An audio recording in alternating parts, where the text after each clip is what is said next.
So, I woke up this morning in crippling pain and thought, yeah, this is the perfect time to play some Bloodlines. Let's go ahead and jump right in, shall we? I'm playing this on the 10.7 unofficial patch. Yes, 10.7. The guy who does this has been making it for a long time. I already know what clan I'm going to pick, but figure we should do the questionnaire just to show it off. I am a male, I think. Some drunken mortals attempt to pick a fight with you in a bar. Do you, 1. Trash the place with the fool's broken bodies, or 2. Clear the place out with a mere wave of your hand? I do like violence. You're at a nightclub, having a damn good time, when you realize you're out of money. No cash, no fun. Do you, 1. Seduce somebody and have them pay for your drinks? 2. Time it just right so you can snatch a bottle when the bartender isn't looking? Or 3. Go home and read a book or listen to music. Something more intellectually stimulating than wasting life in a lame club. Definitely 3. I hate clubbing. You were mugged last night. It wasn't life-threatening, but you want to take some measures to make sure that if it happens again, you aren't defenseless. Do you, 1. Sign up for a martial arts class. Next time they try it, you'll break their spine. 2. Start carrying a knife and conceal it in your belt. Next person who tries it breathes through a hole in their neck. 3. Buy a gun! The next mugger is sidewalk meat. I do like pointy things. You're in a hospital looking for the doctor who's late on his blood payments. A nurse steps in front of you and says, "You can't go in there, it's restricted to medical staff only." Do you toss her aside like a rag doll and keep going? Or 2. Show her your fangs and send her fleeing in fear for her life. There's a bad reason for not to do. There's a real good reason not to do either of these. Like you shouldn't. But we're gonna go with the first one because we don't have any better options. An intruder has broken into your house and has entered the room. You have no choice but to confront them. Do you overpower and wrestle them to the ground, breaking as many bones as possible? Grab the heavy lamp next to your bed and smash their face in. Or 3. Grab your gun and fire into them. You keep one next to the bed for this very reason. I like breaking things. Specifically bones. One guy at the party's been trying to pick a fight with you all night and has finally decided to throw a punch. Do you, 1. Clock him in the mouth. He won't get up. Or 2. Pick up an empty bottle and smash it over his head. 1. The world's a cruel and unforgiving place, but you've gotten by so far. Why? 1. Someone gets in my way, I kick their ass, that's why. 2. I live alone, I don't need others. Just me, my dog, and the hell with the rest. This is actually the last question. Every question that you pick gives you points towards a specific clan.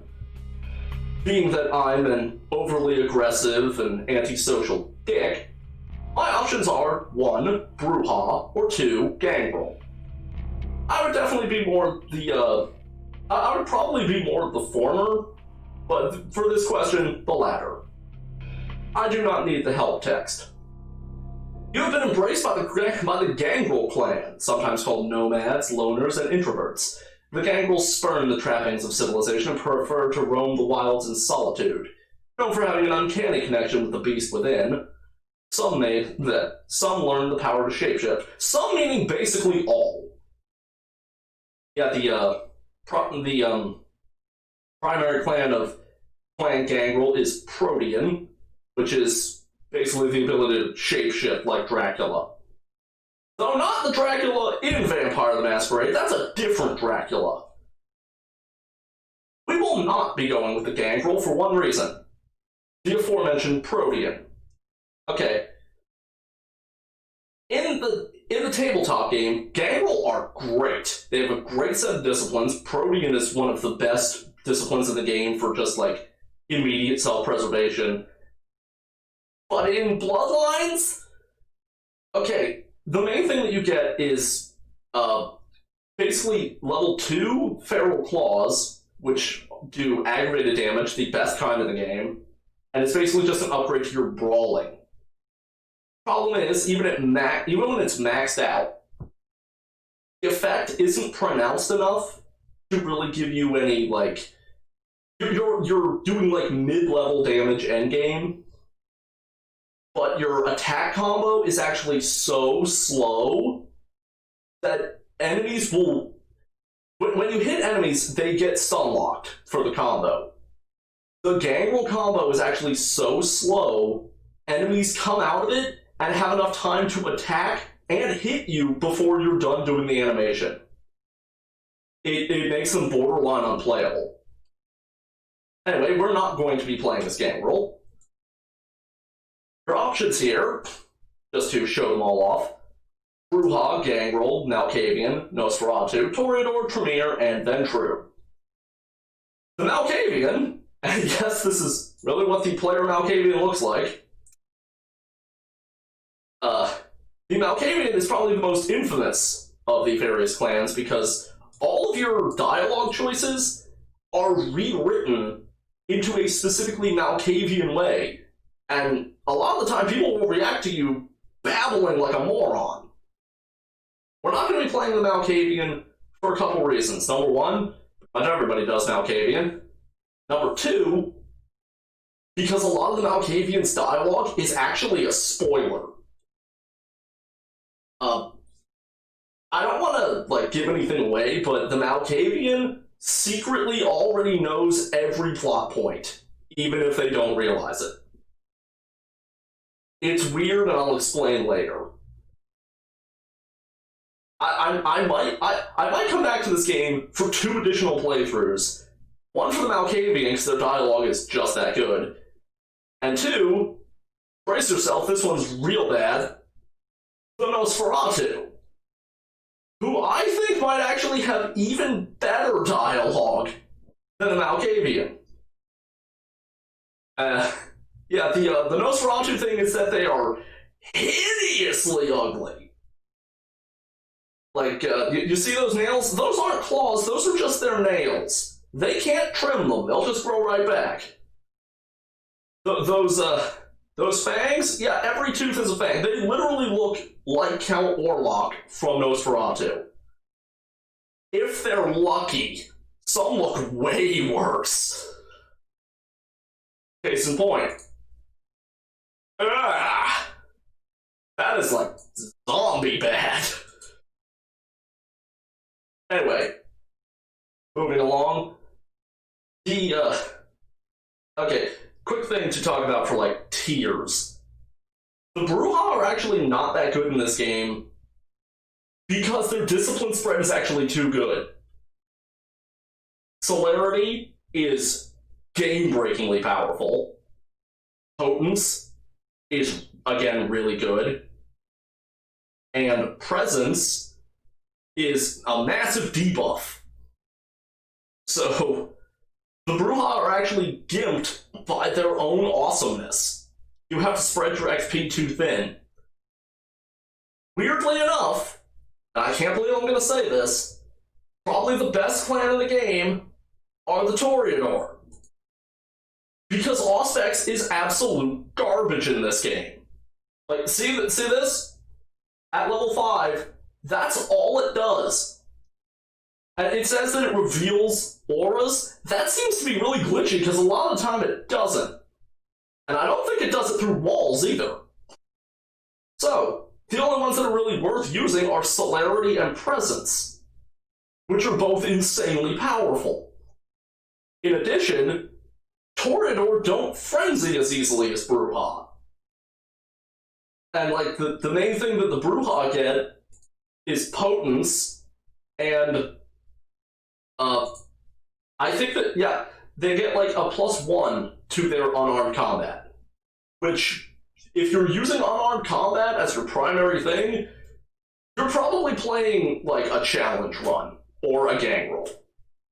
A challenge run.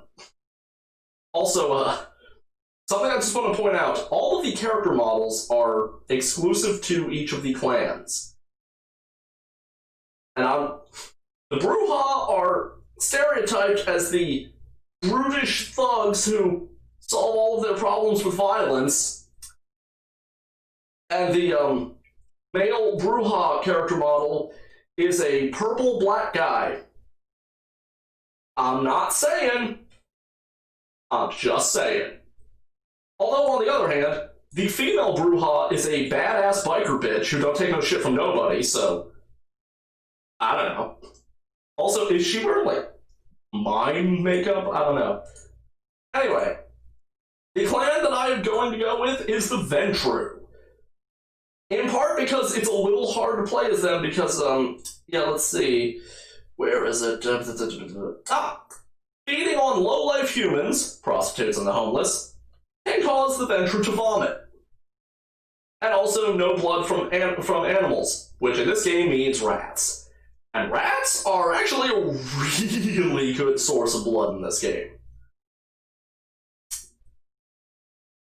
Here's their discipline spread.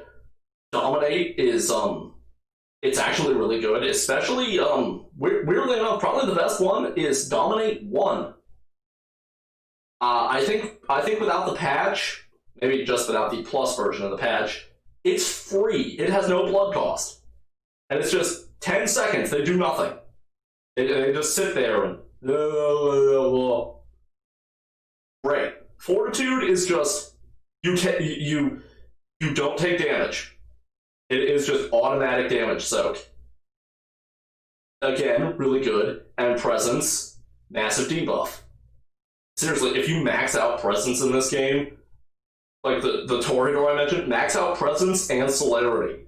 You don't need skills at that point. Okay, I'm gonna pause the video and assign all of my stats, and I'll see you when we actually start.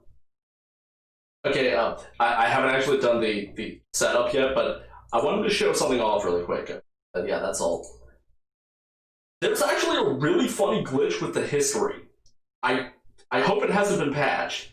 Also, the homosexual one here, that seems to be new. My guess is that it just swaps your seduction lines with the ones for characters of the opposite gender. I don't know. Anyway, here we go. So let's say I do this.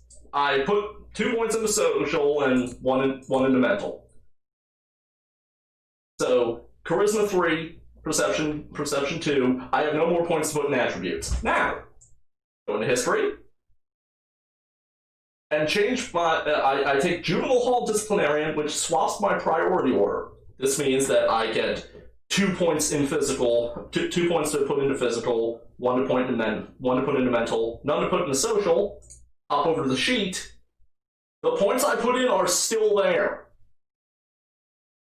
If you want to cheat, you can pretty much max out your entire character before you've even started the game. I'm not going to be doing that, but I just thought I'd show it off because I think it's really funny. So, I'll see you when the character is actually done now. Okay, that took a little while. So, I decided to go with the cleaner history because it gives my Fortitude a longer duration. And I've decided that I'm going to be basically not using Presence at all. It'll be a little bit useful occasionally, but it's not going to be a priority. The description: cleaner. Not every Ventru is afraid to get their hands dirty. Some problems need to be met head-on, and occasionally matters are too delicate to stick the gang rule on them. While your bloodline doesn't come from the sunny side of the Ventru family tree, they've always been entrusted to take care of such problems. I should probably explain the clans, but I can do that later. This video is already going a little longer than it should. Yeah. You'll notice that I didn't spread my points out, like, at all. That's because while you shouldn't min-max in a tabletop game, you really need to min-max in this game. Case in point, I'm not going to be spending any XP on Brawl. Brawl is effectively useless to me. We'll get, I think, like 2 free points over the course of the game, and that's all we'll ever need. Dodge isn't super useful to me, but it's still the possibility of just not taking damage from being hit. Didn't have any points for physical, which sucks, but we are really good at talking to people, even if we are butt ugly. Yeah, Seduction. Seduction is only really useful to get, like, 1 extra XP, very early in the game. I might still be able to get it. Maybe. I don't know. But yeah, we have no combat skills, so this is going to be interesting. So, on to the intro. Also, NSFW apology in advance. Probably NSFW, I don't know. Maybe. For this loading screen.